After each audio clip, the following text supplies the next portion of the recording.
Ibu angkat Angelin hari ini resmi ditetapkan sebagai tersangka kasus pembunuhan Angelin. Bahkan ibu angkat anak 8 tahun ini diduga menjadi pelaku utama. Untuk informasi selengkapnya, kita bergabung dengan Marshalina Gita dari Denpasar, Bali. Gita, apa saja pasal yang dituduhkan kepada ibu angkat Angelin MM?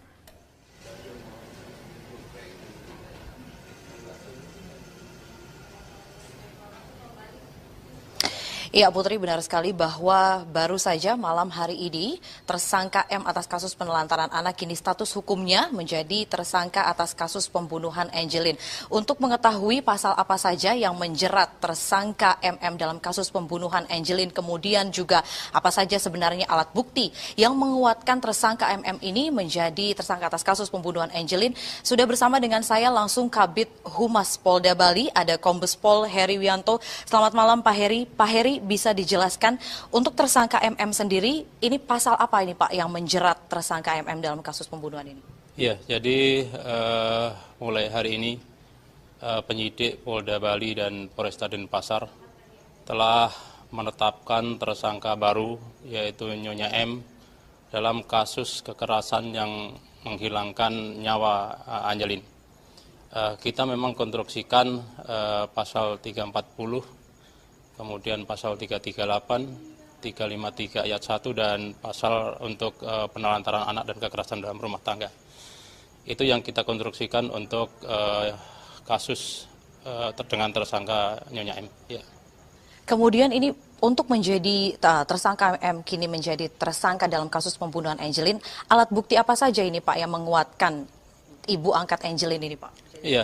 Jadi setelah kita melakukan penyelidikan, kemudian penyidikan terhadap kasus ini yang sudah dibantu dengan bantuan teknis kepolisian yang ada, antara lain Laboratorium Forensik Cabang Denpasar, kemudian Kedokteran Forensik, Laboratorium Forensik Pusat Mabes Polri, kemudian Inavis, kita mendapatkan cukup bukti, ya.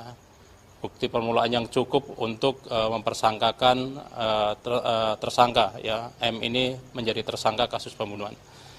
Yang pertama adalah alat bukti pertama adalah keterangan saksi saudara Agus Tai Hambamai yang merupakan juga tersangka dalam kasus pembunuhan ini.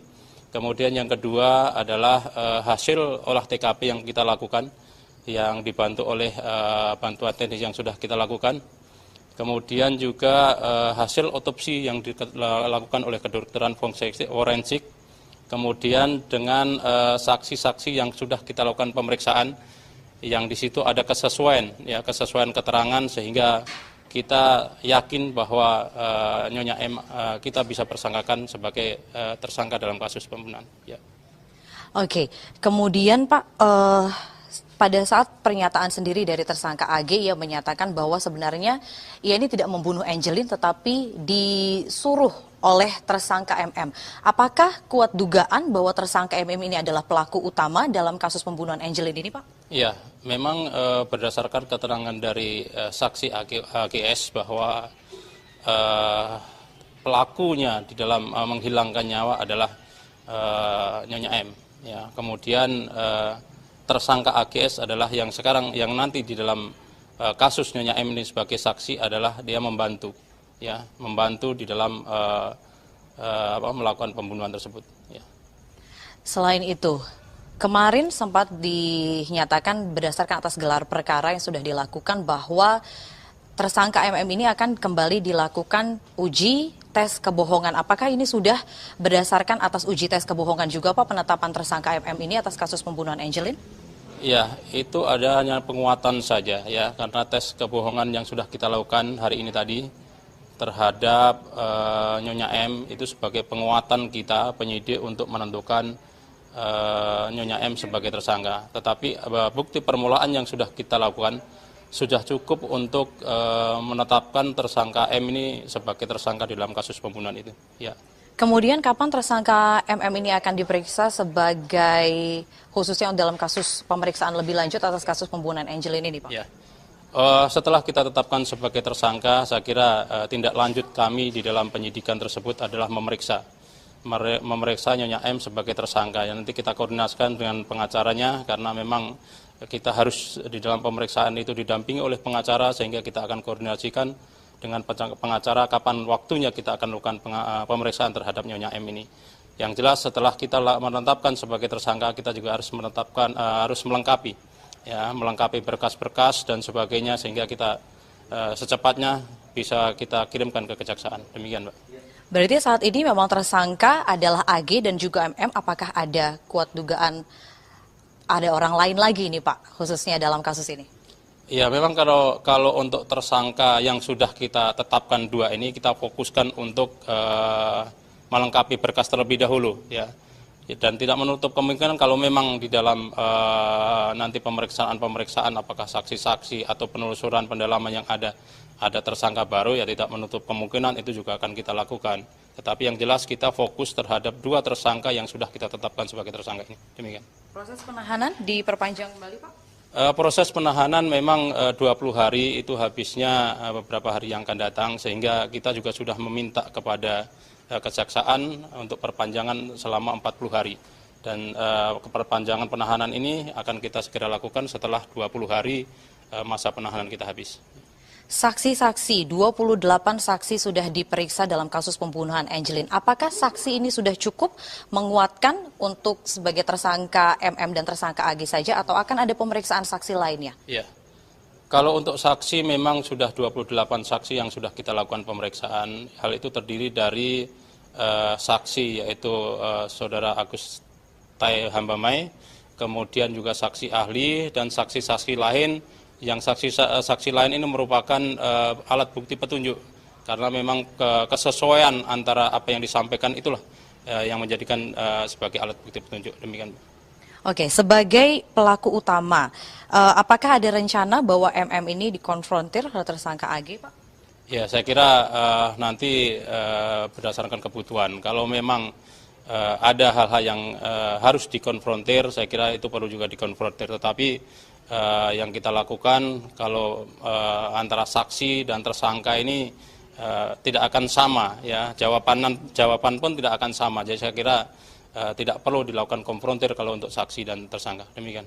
Baik, terima kasih banyak Kombes Pol Heri Wianto. Tentunya besok direncanakan bahwa tersangka MM atas kasus pembunuhan Angelin akan dilakukan pemeriksaan di Polda Bali oleh tim penyidik untuk kembali melengkapi berkas-berkas penguatan dalam persidangan mendatang. Untuk sementara demikian, kembali ke Jakarta, Putri. Marsyalina Gita dari Denpasar, Bali, terima kasih. Kapolda Bali Irjen Pol Roni Sompi menegaskan penetapan Margrit sebagai tersangka berdasarkan bukti permulaan yang kuat. Dari pemeriksaan awal menguatkan Margrit adalah orang yang menyebabkan kematian Angelin. Roni menjelaskan bukti pertama adalah keterangan dari tersangka Agus pada saat diperiksa sebagai saksi terkait penelantaran anak yang dilakukan Margrit. Kemudian keterangan yang diperoleh dari ahli forensik Rumah Sakit Sanglah, Denpasar setelah dilakukan otopsi terhadap jenazah Angelin. Dan terakhir adanya kecocokan keterangan antara tim ahli laboratorium forensik Polri yang memeriksa TKP dengan keterangan saksi Agus. Kemarin Polda Bali dan Polresta Denpasar sudah menetapkan tersangka MM sebagai penanggung jawab kasus yang menyebabkan korban Angelin meninggal dunia berdasarkan bukti permulaan yang cukup. Nah, bukti permulaan yang cukup itu kita peroleh dari keterangan tersangka AG ketika dia diperiksa sebagai saksi terhadap pelaku lain sesuai dengan penjelasannya, yaitu tersangka MM. Peran tersangka MM adalah pelaku yang menyebabkan kematian dari korban. Disesuaikan dengan keterangan ahli yang diperoleh dari hasil otopsi terhadap jenazah korban Angelin oleh ahli kedokteran forensik Rumah Sakit. Presiden Joko Widodo mengisyaratkan adanya perombakan kabinet namun belum memastikan kapan hal tersebut akan dilaksanakan. Hal itu disampaikan tokoh senior Muhammadiyah Syafi'i Ma'arif usai bertemu Jokowi dalam silaturahmi di Komplek Istana Jakarta. Dalam pertemuan sekitar 1 jam itu, Syafi'i menyarankan agar Jokowi bisa memilih menteri yang tepat dan sejalan agar program pemerintah berjalan tanpa hambatan yang terjal dalam drama politik. Syafi'i menilai meski menjadi hak prerogatif Presiden, Jokowi sulit untuk merombak menteri dari partai dan menggantinya dengan kalangan profesional. Sebab sampai saat ini langkah politik Jokowi masih terus ditekan oleh partai pengusungnya sendiri. Jadi saya sampaikan kepada Presiden tadi, carilah para pembantu sekatan yang punya pandangan jauh ke depan. Yang sering saya katakan. Pak Jokowi sendiri memang sudah memastikan akan reshuffle atau gimana sama beliau? Saya lihat isyaratnya ya. Isyaratnya ya? Ya, isyaratnya ya. Tapi kan saya tidak mendahului ya, bagaimana lagi itu. Buya menteri mana saja yang patut di reshuffle? Saya tidak menyebut lah. Teman-teman semua, gimana? Tidak usah lah. Tidak lah. Kan kalau tahu bilang kan tahu orangnya.